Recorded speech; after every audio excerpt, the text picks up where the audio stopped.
নমস্কার, আমি সোহিনী আবার এসে গেছি আমাদের জাতীয় নাট্যমেলা, নান্দিকারের জাতীয় নাট্যমেলা নিয়ে। এটা আমাদের 39th ইয়ার। এটা চলবে একাডেমি অফ ফাইন আর্টসে from the 20th of December, 20শে ডিসেম্বর থেকে 25শে ডিসেম্বর পর্যন্ত। বহু ভালো নাটক আছে। ইতিমধ্যেই অনেকে আমাকে বলছেন যে কেন বাংলার নাটকের প্রাধান্য দেওয়া হয়েছে। আমি মনে করি যে পশ্চিমবঙ্গে এত ভালো নাটক হচ্ছে যে সেগুলোকে একটুখানি বেশ কয়েক বছর ধরেই আমার ইচ্ছে সেগুলো শোকেস করার। এত ভালো ভালো নাটক হচ্ছে, সেগুলো যদি একটু দেখানো যায় সকলে তাহলে আসবেন, ভালোবাসবেন। আর এই বছর আমি নিজে ব্যক্তিগতভাবে আমার অত্যন্ত ভালোবাসার মানুষ বিজয়লক্ষ্মী বর্মন, তাকে আমরা সম্মানিত করব। সেটা করতে পেরে আমি খুবই আনন্দিত। সেদিনকে বিকেলবেলা, সন্ধ্যেবেলা আমি আর অম্বরীশ আমরা দুজনে গান গাইব, নাটকের গান, নাট্য গানের পরম্পরা। আমি খুব সাহস করেই করছি, কারণ আমি আসলে অম্বরীশের সঙ্গে গান গাওয়ার লোভ সামলাতে পারিনি। আমি জানি যে আমি ওর মতো গাইতে পারি না, কিন্তু ওর সঙ্গে আমার আমাদের বন্ধুত্বে এত গান আছে, এত গান আমি ওর থেকে শিখেছি, ওর থেকে শুনেছি, এবং ও কেতকী দত্তর ছাত্র। তো আমরা হঠাৎ করেই ঠিক করলাম যে আমরা একটা নাটকের গানের একটা অনুষ্ঠান করি। তো সেইটা আমরা করব, আপনাদের মনে হয় ভালো লাগবে, জমে যাবে। 21 তারিখে 6:30 আছে আমার ভীষণ ভালোবাসার লোকেদের নাটক উড়ন্ত তারাদের ছায়া, দেবাশিসের ডিরেকশনে, এবং তাতে অভিনয় করবে সঞ্জীব দা। ইতিমধ্যেই নাটকটি সুপারহিট, তো অবশ্যই দেখবেন, এসব চান্স ছাড়বেন না। পরের দিন আছে সৌরভের নাটক ঘুম নেই। সৌরভ পালধি ভীষণ ভালো ছেলে, খুব করিতকর্মা ছেলে, তুর্না দারুণ অভিনেত্রী, দারুণ, পরের প্রজন্মের খুব ভালোবাসার আমার মেয়ে। তো তারা করবে ঘুম নেই। 23 তারিখ আছে দুপুর 3টের সময় সব চরিত্র কাল্পনিক, শুভম নাট্যগোষ্ঠী, আশিস দা, আশিস খান এবং ওর ছেলে অনুমিত্র, এদের দল। খুব প্যাশনেট ছেলে, তার বন্ধু বান্ধবদের নিয়ে এটা নাটক করেছে, সব চরিত্র কাল্পনিক, বিডেন স্ট্রিট শুভম। ওটা আছে 23 তারিখ দুপুর 3টে। 23 তারিখ বিকেলবেলা আছে রানী কাদম্বিনী। আমি ডিরেকশন দিয়েছি, নারায়ণ সান্যালের গল্প আমার মা স্ক্রিপ্ট দিয়েছিলেন। আমার সঙ্গে অভিনয় করেন দেবুদা, দেবশঙ্কর হালদার, এবং সপ্তর্ষি, অয়ন, অর্ঘ্য, অনিন্দিতা এবং পুরো নান্দিকারের সকলে। খুব ভালো প্রোডাকশন, অনেক পারফরমেন্স হয়েছে। অনেক বন্ধুরা জিজ্ঞেস করে যে রানু কাদম্বিনী আবার কবে হবে। তো আমি বলছি যে এটা হবে, যারা যারা দেখোনি দেখে নিও। 23শে ডিসেম্বর।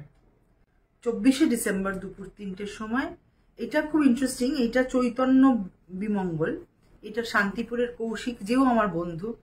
আমরা একসঙ্গে লেবেদেব থিয়েটার ওয়ার্কশপ করেছিলাম। আমরা খুব বলি, ও বাঘ সেজেছিল, আমি হরিণ।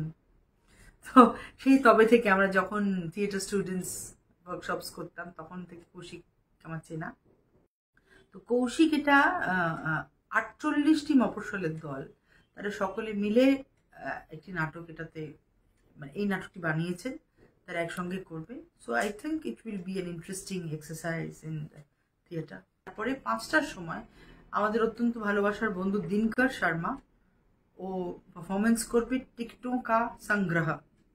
আর 24 তারিখে 6:30টার সময় ময়মনসিংহ গীতিকা, গৌতম হালদার এবং তার টিমের নয় নাটুয়া, তাদের নাটক ময়মনসিংহ গীতিকা। আমরা সবাই অধীর আগ্রহে বসে আছি, কারণ আমি গৌতম দা থেকে অনেক কিছু শিখেছি। জানি না কতটা যোগ্য ছাত্র হতে পেরেছি, কিন্তু থিয়েটারের হাতে খড়ি আমার গৌতম দার কাছে। তো সেই গৌতম দার পারফরমেন্স ময়মনসিংহ গীতিকা। 25 তারিখ ইজ নান্দিকাস ডে। সকালবেলা 3টি বাচ্চাদের নাটক। আমাদের সারা বছর আপনারা জানেন একটা বাচ্চাদের ওয়ার্কশপ হয়, তো সেইটা এসে কালমিনেট করে in performances in the festival. 3টে পারফরমেন্স। প্রথমে হচ্ছে আহারে শৈশব, এটা দেবুদার লেখা, তোতা কাহিনী আর লাল নীল রাজার দেশ। এটা আমাদের বাচ্চারা অভিনয় করবে সকালবেলা 10টায়। দুপুর 3টে নান্দিকারের নতুন নাটক, এটা নিয়ে আমি খুবই এক্সাইটেড। এটা সপ্তর্ষির ডিরেকশনে, এটার নাম 1 থেকে 12, 12 অ্যাংরি মেন অবলম্বনে। আমার মা এটির অ্যাডাপ্টেশন করেছিলেন 1 থেকে 12, এবং মা চেয়েছিলেন যে নান্দিকারে এখন আমাদের যে ছেলে মেয়েরা আছে, দে আর ভেরি গুড অ্যাক্টার্স, তো সকলের যাতে একটা বিকাশ ঘটে। তো সেইটা সপ্তর্ষি করতে পেরেছে, ও ডিরেকশন দিয়েছে এবং খুবই ভালো নাটক। যারা দেখেছেন তারা খুব প্রশংসা করেছেন। তো 1 থেকে 12 অবশ্যই দেখবেন উইদাউট ফেল, দুপুর 3টের সময়, ভালো লাগবে। যেটা বলার কথা হচ্ছে, অনেকে আসলে এসে টিকিট কাউন্টারে জিজ্ঞেস করেন যে নাটকে কোনো নাম করা অভিনেতার নাম করে জিজ্ঞেস করেন, অমুক আছে তো, তসুক আছে তো। আমার বলার কথা যে মাঝে মধ্যে একদম যাদের নাম জানেন না, যাদের নাম পরবর্তী সময়ে জানবেন, দ্য স্টার্স অফ টুমরো, তাদেরকে একটা চান্স দিন এবং এসে এই নাটকটি দেখুন, খুব ভাল লাগবে।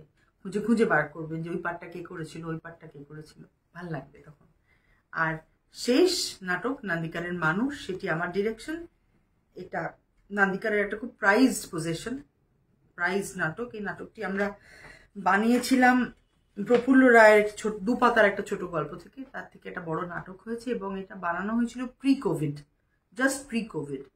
তারপরে দেখলাম কোভিডের অনেক কিছুর সঙ্গে মিলে গেল, এই যে this migration from the village to the city, এই মাইগ্রেশনের ব্যাপারটা খুব ইম্পর্টেন্টলি আছে। আর এটা খুব কালারফুল একটা প্রোডাকশন, খুব ভালো লাগবে দেখে। অবশ্যই আসবেন, থিয়েটারের পাশে থাকুন, থিয়েটারকে ভালোবাসুন। এসব বলছি না, মানে জানি আপনারা থিয়েটারের পাশে থাকবেন। থিয়েটারের দুর্দশা নয়, থিয়েটারের, কলকাতা শহরে থিয়েটারে বেশ ভালো দশা, দুর্দশা না। আমাদের সাহায্য করুন পাশে, এইসব বলতে চাই না। আমি জানি আপনারা আসবেন, আপনারা থিয়েটার দেখতে ভালোবাসেন, আপনারা বুদ্ধির চর্চা করতে ভালোবাসেন, নতুনদের সুযোগ দেন। বাঙালির এত ইম্পর্টেন্ট একটা part of culture is Bangla theatre, তো সেটার জন্য আপনারা নিশ্চয়ই আসবেন। ভালো থাকবেন, দেখা হচ্ছে। সুন্দর করে সেজে গুজে ভালো জামা কাপড় পরে আসবেন, আমিও বিভিন্ন সাজে আসবো।